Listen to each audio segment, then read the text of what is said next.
vamos ya con nuestra clase de economía. En los próximos minutos vamos a averiguar cuáles son los principales factores de la subida de la energía después de que nos hayamos enfrentado al segundo día más caro de la historia. Casi 102 euros por megavatio y 111 en la franja más cara. Esto se traduce en que los casi 11 millones de usuarios que se acogen al precio voluntario para el pequeño consumidor han pagado hoy un nuevo máximo, 0,266 euros el kilovatio hora, justo ahora, precisamente que las altas temperaturas en prácticamente todo el país obligan a que uses el ventilador, el aire acondicionado, lo que aumenta también el consumo de electricidad en casa. Leonardo Gago es analista del Grupo ASE y experto en mercado energético. Leonardo, ¿qué tal? Muy buenas noches.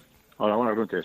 Bueno, el pasado 1 de junio, hace ya un mes y medio, entró en vigor la nueva tarifa de la luz y desde entonces, bueno, no sé si todos los días, pero casi todos los días tenemos que ir hablando de picos máximos en los precios. ¿Eso tiene una explicación de fondo difícil o fácil de entender?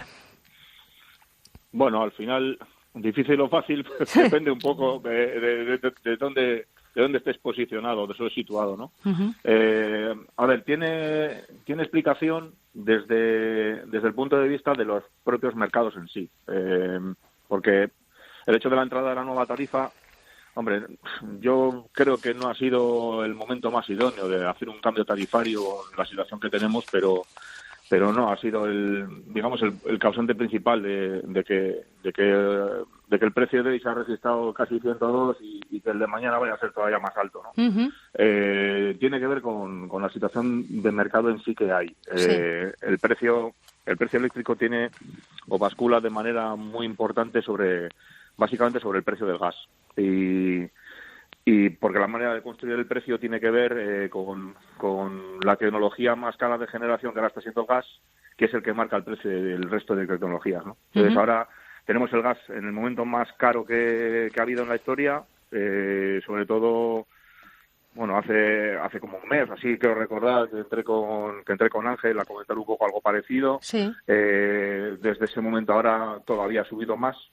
Y nos estamos encontrando que el precio eléctrico está saliendo así porque está súper caro, ¿no? Uh-huh. Claro, comentabas que estamos en un momento en el que la gente está poniendo el ventilador y el aire acondicionado porque estamos teniendo una semana más con bastante más calor que la pasada y es precisamente ese factor otro de los que ayuda a que esto pase, ¿no?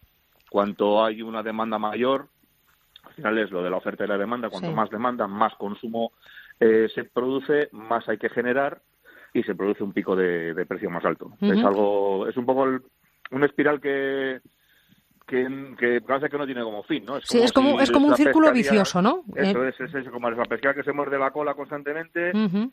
También apoyada en la política energética que tiene Europa de cero emisiones, que está muy bien, pero no sé si el paso que quieren dar es demasiado vertiginoso o no es demasiado rápido para lo que se puede adaptar el sistema.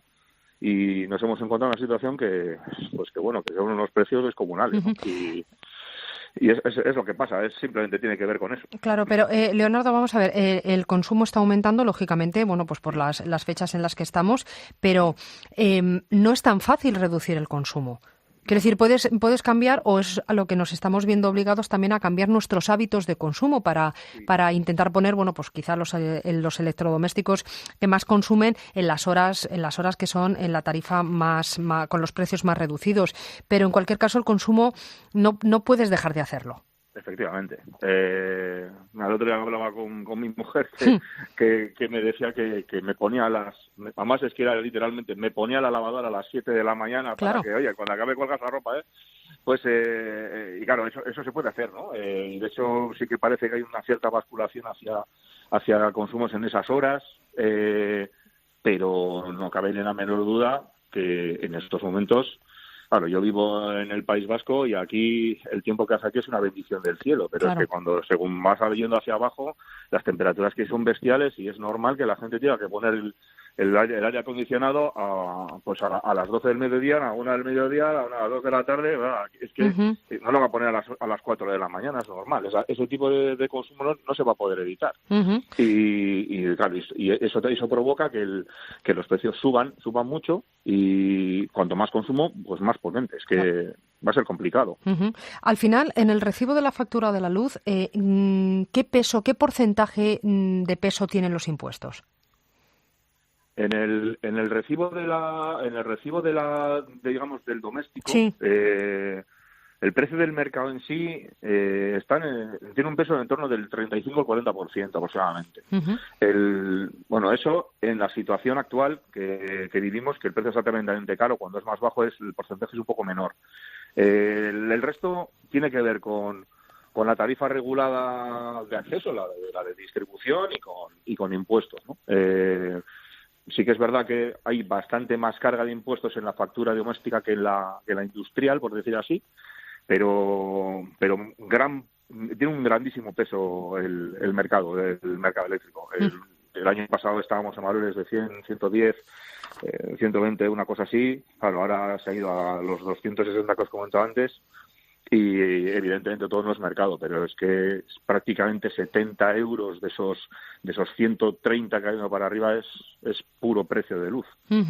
Y como muchas de las partidas que hay son porcentajes, pues evidentemente a medida que aplicas porcentajes a valores más altos todo crece muy rápido, ¿no? Claro. Y bueno, y eso que la parte de la exención que nos han hecho del IVA en la parte eléctrica, que a mí me parece que es más postureo que una cosa real, sí. Porque realmente lo que te quitan ahí es que me parece poco relevante, ¿no? Claro, supongo que la viejecita que está en casa y las pasa canutas para llegar a fin de mes, evidentemente que le afecta, ¿no? Pero a una familia, digamos, media, pues bueno, tiene la influencia que tiene, tampoco es capital. Claro, esa era la siguiente pregunta que te iba a hacer precisamente, porque mañana el Congreso convalida esa medida que aprobó el Gobierno en Consejo de Ministros, la reducción del IVA del 21 al 10%. Todo lo que está relacionado con el IVA, como parece que llama muchísimo la atención, pero luego el ahorro efectivo y real en los hogares, en los pequeños comercios, en los locales, para el hostelero, para el que tiene un restaurante, realmente no va a ser tan importante y tan significativo como se nos ha querido hacer ver, ¿no?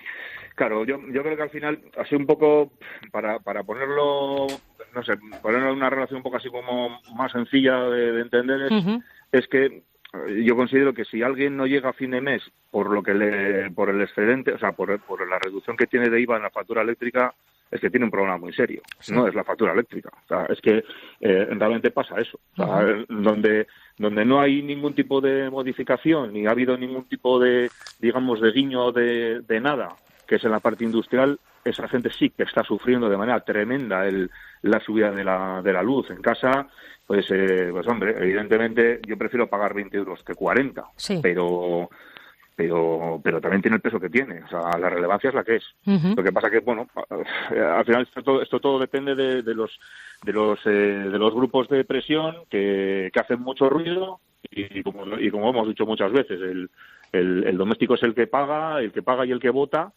y tiene mucho peso. Entonces es más influenciado ahí, pero realmente no es a mí, en mi opinión, no es digamos el foco del problema donde hay, sino en todo el tejido industrial, que muchos están en este caso, están metidos en esta, digamos, en esta nebulosa y va a ser un añito muy muy complejo.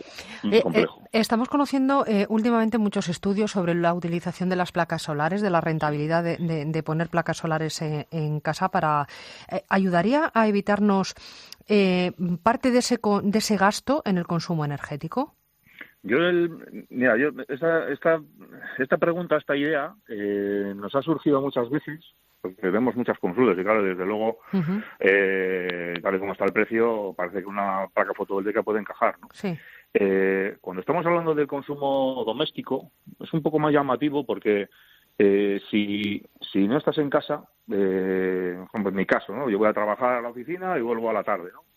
Claro, yo por el día no estoy en casa. Las placas fotovoltaicas las pones en tu casa y, claro, esas generan cuando no estás en casa. Sí. O sea, realmente, claro, si no puedes almacenar esa energía que generan esas placas fotovoltaicas, es un poco absurdo tener un sistema de generación en casa que no lo puedas utilizar. En industria tiene muchísimo más sentido porque la industria se mueve y trabaja en esas horas punta, pero en los domicilios es más complejo, a no ser que se utilice, pues yo qué sé, para calentar el agua sanitaria de la comunidad o algo así, y que tengas algún tipo de acumulador, pero realmente a quien le beneficia es al que te colocan las placas, porque las puedes exportar, tampoco te pagan mucho dinero por esa exportación, y realmente yo no veo un foco de ahorro tremendo en doméstico poner placas fotovoltaicas en las cubiertas, pero desde luego a nivel industrial sí que puede serlo, y ahora con esta situación que hay, desde luego en el corto plazo sí parece que pueda ser algo que pueda ser planteable. Pero bueno, todo va encaminado hacia eso, hacia buscar energías renovables, que es a donde quiere ir Europa, y bueno, pues habrá que irse adaptando. Leonardo, una última cuestión, porque estamos hablando del encarecimiento del precio de la luz y de la electricidad, pero ojo, porque el butano, la bombona de butano tampoco se queda atrás, ha subido un 5%, llega hasta los 15 euros, 15,37, estamos también en máximos, ¿no?, desde 2015. Detrás de esta subida, ¿qué hay? ¿La misma explicación que para Es la misma explicación. Al final la base energética está siendo gas. Claro, el gas está tremendamente alto, la bombona de butano subirá y está subiendo, como es lógico que pase, pero lo que está pasando es que el gas también afecta sobre la generación eléctrica, y por eso el precio eléctrico ha subido muchísimo, ¿no? Ahora está siendo prácticamente el foco de toda esa situación, el hecho de que el gas esté tan caro, y está todo, es como la bisagra de todo, ¿no? Sí. Está saliendo un precio altísimo, y además es que la perspectiva es bastante mala, porque no se prevé que vaya a haber un reblandecimiento, por decirlo así, del gas en los próximos meses. O sea, esto parece que no digo que haya venido para quedarse, pero que va a durar, sí parece, y bueno, habrá que tener paciencia.